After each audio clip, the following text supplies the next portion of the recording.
Bonjour à tous et bienvenue pour ce nouvel opus des Pour quelques couronnes de plus. Au menu aujourd'hui, une partie contre Nikoko et sa liste à 3. Alors la partie a eu lieu il y a un petit moment, donc c'est possible que j'oublie quelques détails. Et je passe tout de suite la parole à Nikoko. Bonjour à tous, on va commencer par le déploiement. Donc c'est moi qui ai gagné le toast et donc j'ai choisi de jouer en premier. Voilà, dans ma liste je sais pas trop comment faire pour affronter cette version d'Ostrom. Voilà, je pense que j'ai une chance avec les 3 dans la mesure où il risque de beaucoup galérer à gérer les intangibles et le scénario est également plutôt favorable pour que je puisse courir rapidement. Donc je me déploie assez vite, malgré quelques petites modifications pour, voilà, pour essayer d'être un petit peu sur chaque zone, tout simplement. De mon côté, ça va être un déploiement assez symétrique, histoire de pouvoir occuper les deux zones et de pouvoir marquer et scorer un petit peu partout.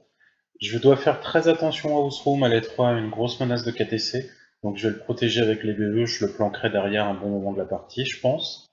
La grosse difficulté, ça va être à l'E3 et ses incarnations éthérées, je vais quasiment rien pouvoir leur faire à cause de leur grosse défense, donc je vais les laisser vivre et je vais m'occuper du reste. Donc à mon tour 1, bah, c'est tout simple, hein, je fais ma pré-avance, je cours avec tout le monde pour essayer de mettre bah, voilà, le maximum de pression pour pouvoir voilà, essayer d'occuper les zones très tôt et de pouvoir gêner au maximum avec mes intangibles.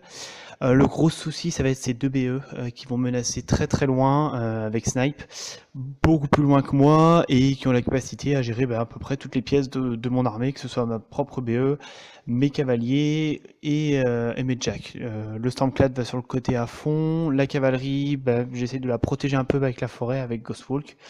Et tout le monde se place un peu, j'hésite avec Thorn qui se place au dernier moment sur le côté gauche. Et c'est à mon tour de jeu. Alors, j'ai l'avantage de pouvoir tirer plus loin que lui, donc je vais commencer l'attrition. Osroom va s'activer, il va lancer Snipe sur la BE qui est le plus en haut. Il va mettre Fire for Effect aussi sur la BE du bas de mémoire. Et il va avancer. Ensuite, j'active la BE avec Snipe. Je vais tirer sur le... Ah, j'ai oublié. Le nom de la BE Signar. Je vais faire quelques dégâts. Je vais commencer à abîmer les Stormblade. Ensuite, je vais avancer la deuxième BE qui va se coller avec la première, histoire que Ostrom soit vraiment bien protégé. Les tacs, enfin je vais créer un petit fort avec mes gunners et ainsi de suite. Mes tacs vont aller vers la zone du bas. En haut, je vais avancer une unité de Forge Guard. Le but, ça va être d'essayer de contenir la cavalerie et je me place juste hors de portée de charge. Voilà, donc début de mon tour 2, là je vois que ça va menacer à peu près partout.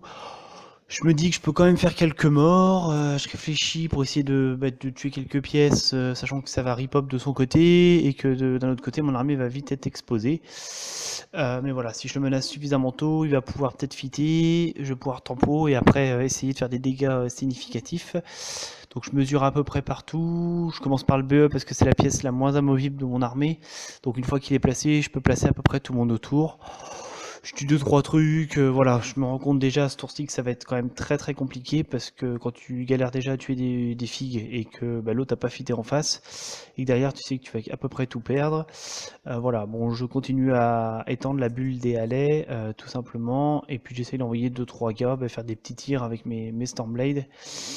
Mais c'est pas folichon, voilà, je me replace et je me dis que voilà, s'il reste au moins un Stormblade, je pourrais aller scorer de ce côté-là.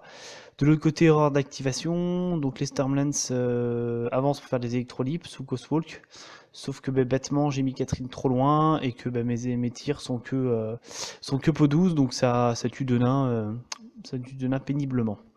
Sinon voilà, je replace à peu près tout, j'essaie de mettre le Stormclad à place et je passe la main à Concombre. Ce tour-ci, ça va être mon tour de fit. Les figurines de Nikoko, une bonne partie sont dans ma zone de menace de corps à corps, donc je vais utiliser mon fit pour gagner le plus 3 de mouvement, essayer de faire le plus mal possible à l'attrition. Les Stormlands, j'espère en effacer pas mal. L'ABE, je devrais aussi pouvoir m'en occuper, et les Stormblade, j'ai de quoi en enlever une bonne partie aussi. Donc je commence par activer Osroom, il claque son feed, je le mets dans la tranchée. Ensuite j'active la première BE à qui j'ai donné Fire for Effect. Je vais tirer sur le Storm Strider, je vais le détruire. Je vais tuer quelques Stormblade autrement avec mes petits canons. Ensuite, il y a un Stormlance qui gêne mes Hammer Smith du haut. J'envoie le driller s'en occuper. Le Stormlance qui est tout en haut, je vais essayer de l'avoir avec une artillerie et ça marche. Il y a peut-être les deux qui ont tiré. Et ensuite, c'est les Forge Guard qui vont charger les Stormlance restants à portée. Je vais en tuer qu'un, le deuxième est protégé par le +2 en défense de LA3. Ensuite, ça va être de l'attrition en fait. Je vais finir les dernières Stormblade. De mémoire, il doit en rester un à la fin du tour. Donc pour ça, je vais utiliser d'abord mes canons. Enfin, les tacs vont tirer. Ensuite, ça va être la deuxième BE qui va s'activer et qui va tirer un petit peu partout. Et j'envoie enfin mes Forge Guard essayer de finir ce qui reste. Donc c'est ça, il reste un Stormblade à la fin. Mes deux BE, je les ai bien collés pour que Osroom soit protégé hors de ligne de vue. Comme ça, je suis peinard, il n'y a pas de menace d'assassinat. Et je passe la main à Nikoko. Alors donc mon tour 3, bah là ça va être plutôt rapide parce que mon adversaire a fité, c'est un peu la misère. Je cherche et voilà, ça se voit sur la vidéo, je galère beaucoup à essayer de trouver des solutions. Mon seul plan c'est de me dire que je vais quand même scorer un point dans la zone de droite parce que j'ai un Stormblade qui est en vie et j'ai que 2 figues à tuer, que je vais contester assez facilement les 2 autres zones et peut-être que à la cloque j'aurai une chance, aussi moindre soit-elle, mais une chance quand même. Voilà, sauf que vu que je mets du temps à essayer de mettre mon plan en place, du coup le gain de la cloque est de plus en plus compliqué. Voilà, je fais des activations, j'optimise au maximum mes attaques, essaye de nettoyer 2-3 trucs, mais bon, sachant qu'au tour suivant il risque de rester les BE plus des nains qui vont revenir. J'ai l'impression de me fatiguer pour pas tuer grand chose. Je ne tweete pas, parce que je me dis que ça permettra quand même d'avoir des ressources au tour d'après, pour peut-être surprendre et tuer quelques pièces. Mais c'est à peu près la seule vraie bonne idée que j'ai sur ce tour-là. Et voilà, je tue des mecs avec des marteaux, le Stormclad s'enflamme et tue une poule, ce qui est la seule première vraie perte significative. Enfin bon, 6 points, c'est pas très glorieux, surtout que j'ai un Stormclad qui a un pied dans la forêt. Le Stormblade court pour marquer un point, ce sera son dernier fait d'arme, je pense, de la partie. Et puis les Stormblade, voilà, j'essaie d'en cacher un pour pouvoir tenter la technique de la cloque en me disant qu'en faisant un maximum de revive, il y a peut-être une chance, et Catherine recule au maximum pour contester au tour suivant. J'ai réussi à prendre l'avantage à l'attrition, maintenant il faut que j'enfonce le clou. Le premier objectif, ça va être Thorn. Donc Thorn a une très bonne défense, il a dodge, c'est vraiment le vecteur d'assassinat qu'il faut que j'essaye d'éliminer. Heureusement, alors ça va être dur de le toucher, mais heureusement pour moi, il y a un Stormlance juste à côté. Donc j'envoie le driller qui va lancer le Stormlance sur Thorn. Ça tue le Stormlance, Thorn est KO. Et donc une fois qu'il est KO, il n'y a plus de dodge, il y avait ainsi de suite. Donc j'envoie des nains le charger. Et ça va être la fin de Thorn. Pour le reste, ça va vraiment être de l'attrition. Je vais finir les Stormblade. Je vais m'occuper du Firefly. Je vais commencer à m'attaquer un petit peu au Stormclad. Donc voilà, c'est vraiment, j'essaye d'éliminer le plus de pièces possible. Au niveau du scénario, je suis bien, parce que j'ai la zone du haut, il va pas pouvoir venir me la contester. Le Stormclad en bas, il est un petit peu loin, donc il a été un peu trop excentré, je pense, toute la partie. Donc j'ai pas trop à m'en occuper. Donc voilà, je vais essayer de finir tout ce qui reste pour laisser un minimum de pièces. Comme ça, je suis tranquille à l'assassinat. Il pourra peut-être me détruire quelques trucs, mais au scénario, je pourrais marquer des points tranquillement et arriver au tour 7 sereinement si jamais on doit arriver là-bas. Et donc là j'entame mon 4e tour. Bon 4e tour, je vois qu'à la cloque ça va être compliqué de gagner quand même. Au scénario, Concombre a pris trop de points. Voilà, là je me dis que je vais être dans les tests, me dire voilà, est-ce que ça peut casser ça, pour voir si en partie il y a peut-être moyen de builder la liste autrement avec un autre caster ou autre pour pouvoir contrer ce type de liste Ostrom. Donc voilà, je réfléchis pour optimiser au maximum mes dégâts. De toute façon la partie est pliée, parce que même si je courais partout à forfait et tout, voilà, il y aurait suffisamment de points du côté de Concombre et 20 minutes pour gagner.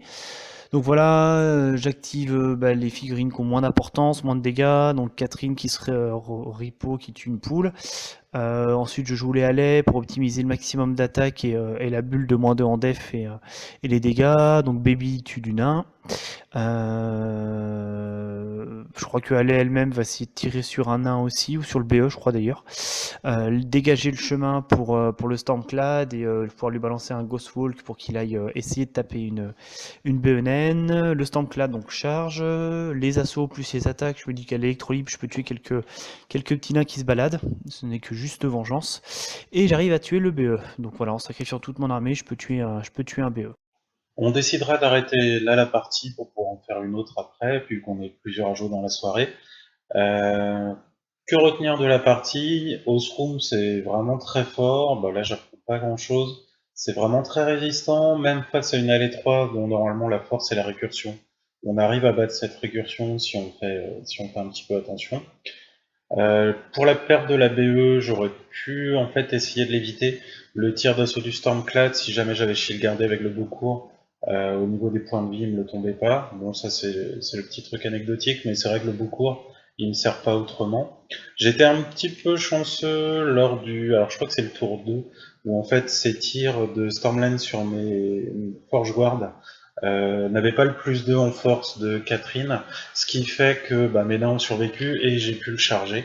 Je pense qu'on aurait été un petit peu plus attentiste sinon de ce côté-là, mais au final, je pense pas que ça aurait changé vraiment la phase de la partie.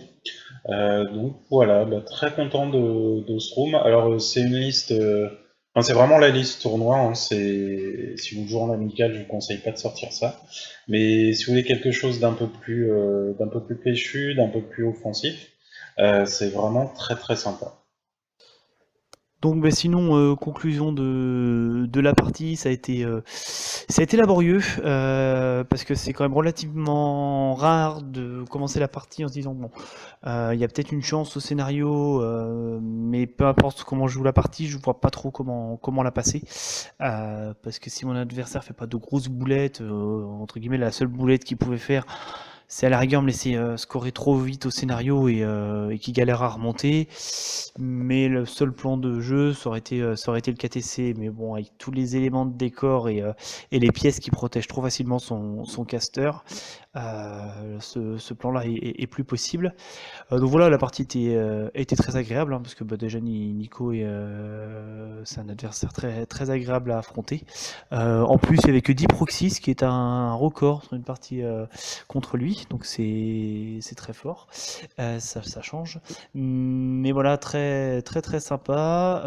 Après, sur le match-up en général, bon, on fait beaucoup de théories, je suis pas sûr de déjà rencontrer beaucoup Osroom avec WBE. Mais sur le principe, je pense que Signar, ça devient vraiment compliqué contre ce match-up-là. Il est temps qu'on en bave un peu. Peut-être que les Stormlands qui vont gagner un peu de dégâts et Catherine qui va être modifiée donnent un peu plus de chance pour essayer de casser la haute armure. Mais je pense que c'est pas avec les 3 que ça peut passer. Il faut vraiment orienter la liste autrement. La liste en elle-même, moi, les 3 me plaît énormément parce que déjà c'est un caster quand même super couteau suisse. Et l'apport du BE est plutôt cool pour à la fois fiabiliser la touche et avoir un petit peu plus de menaces à distance. Après, Ostrom, voilà, ma liste gère assez bien la haute def, ce que Ostrom n'a pas, et galère avec la haute armure. Et les listes qui sont bien protégées contre les KTC. Donc je pense que le match-up était vraiment, vraiment très défavorable. Mais voilà, la partie reste très cool et ça permet, tant qu'on l'a pas fait, de se rendre compte de tout ça après coup. Donc voilà, plaisir encore une nouvelle fois d'avoir joué cette partie.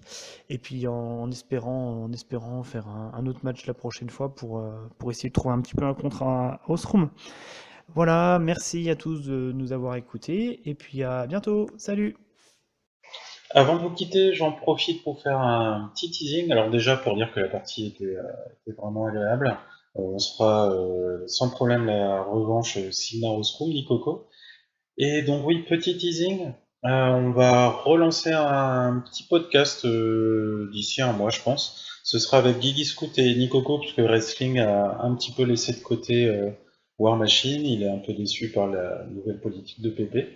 Mais donc voilà, c'est juste pour vous dire que ça va arriver. Et donc voilà, ça va arriver. Je vous dis à très bientôt. Salut!